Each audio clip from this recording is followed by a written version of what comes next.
What's up, y'all?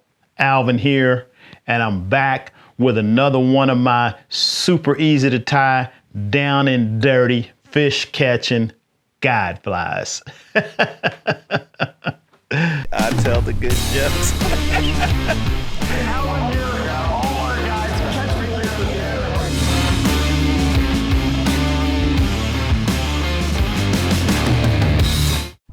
All right, so only one problem. Just like a lot of these flies, this one has no name.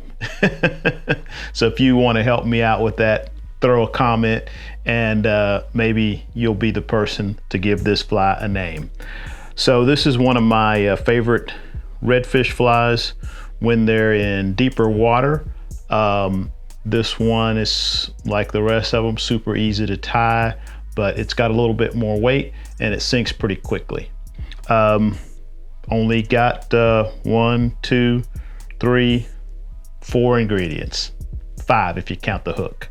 So this one I'm tying on a 1/0 hook, and it is a heavy wire hook. I'll leave a link in the description with a hook that'll work. I'm not even sure what hook this is, but I think a couple of the TMCO and a couple of the Gamakatsu heavy wire stainless hooks will work great for this. I do like tying it in the heavier wire just because it makes it sinks faster, and that's the reason for tying this fly. The other ingredient is the cone head. So this is a pretty big one, 1/4 inch cone head. First thing we got to do is smash the barb down. The cone head will not go on if you don't smash the barb down.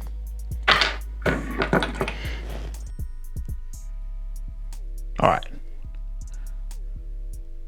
So that is the hook, 1/0 heavy wire, short shank hook. The only other ingredients we need are thread, of course. You got to have something to tie the fly together with, and I'm going to use chartreuse thread because that matches the flash that we're going to use on it. So white bucktail and an olive bucktail. Now you could tie this fly in any color combination. You could tie it solid black, red and white. I've just had pretty good luck with olive and white, so that's what I'm going to use. And then you just need a little bit of flash. I like to use sort of a contrasting flash color. So on this one, we're going to put chartreuse flash on it. And I'll throw a link for some flash that'll work in the description as well. In case you guys didn't know, if you buy something from the links, they send me a few pennies. It costs you the same amount. So, you know, if you decide to tie this fly, if you use the links, that would be great. Another thing would be great is if you subscribe to my channel and maybe give the video a thumbs up. That helps a lot as well. All right, so let's do this. First thing is we're going to go ahead and attach our thread right behind the eye and kind of capture that cone head. And first thing we're going to do is cut off a little bit of white bucktail, about like so. So maybe twice the length of the hook, and I'm gonna go ahead and just kind of trim it off. Yeah, about twice the length of the hook.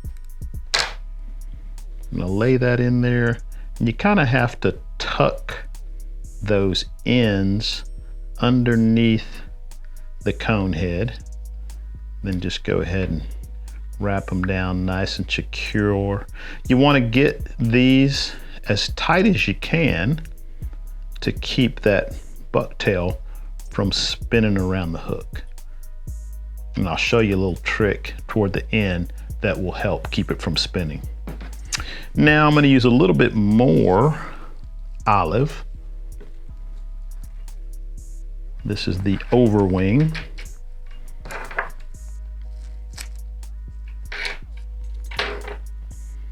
About the same length, but the main color is the olive. So I put significantly more olive on there.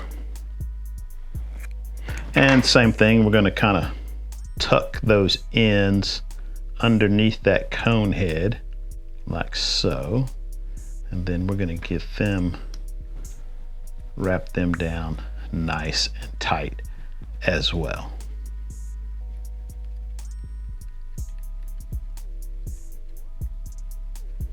All right, pretty much done except for the flash. But what we're gonna do, just to encourage that hair to stand up a little bit more, is I'm gonna pull it forward and I'm gonna do a few thread wraps behind it, behind the hair, just to kind of, so that I can sort of pull it forward a little bit, make it stand up a little bit better. Next step is to grab you a chunk of this flash, and I'm going to sort of put it in half and just tie it in like so.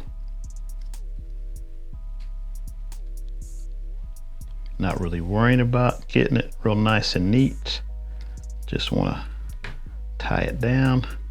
And then we can also, to help get that hair to stand up, just put a couple of wraps of this flash dubbing behind the hook,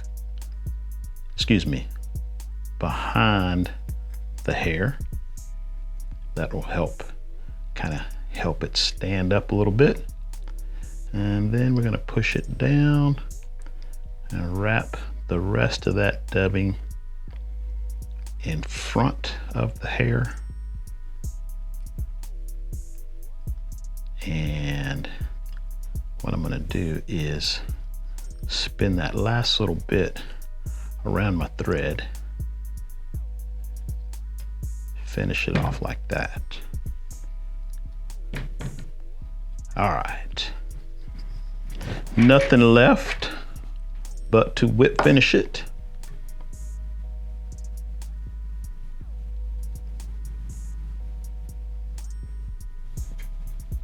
I'm gonna go ahead and put a second whip finish on it because I'm not going to use any head cement. All right, and that's it. Ta-da! Now, it ain't pretty, which a lot of these guide flies are not pretty, but I can guarantee you this will catch fish. Guarantee it'll catch redfish. Who knows what else it'll catch. The reason I tied this up was because it is a little bit heavier than, say, like a clouser, but not quite as heavy as like a lead-eyed clouser. And I just think the flash and the cone head give it a little bit of extra sparkle. So if the fish are down deeper, redfish, black drum, if they're down a little bit deeper, usually I throw a really light clouser, but this thing will sink pretty quickly because of the cone head and the heavy wire hook, and just the fact that there's not a lot of material on it. So give it a try. Let me know what you think. And like I said, if you got a good name for it, throw that in the comments. All right, as always, I want to thank you guys for watching these videos. You know, if you like what you see, give it a thumbs up, subscribe to the channel. I'll see you in the next one. And in the meantime, good luck on the water.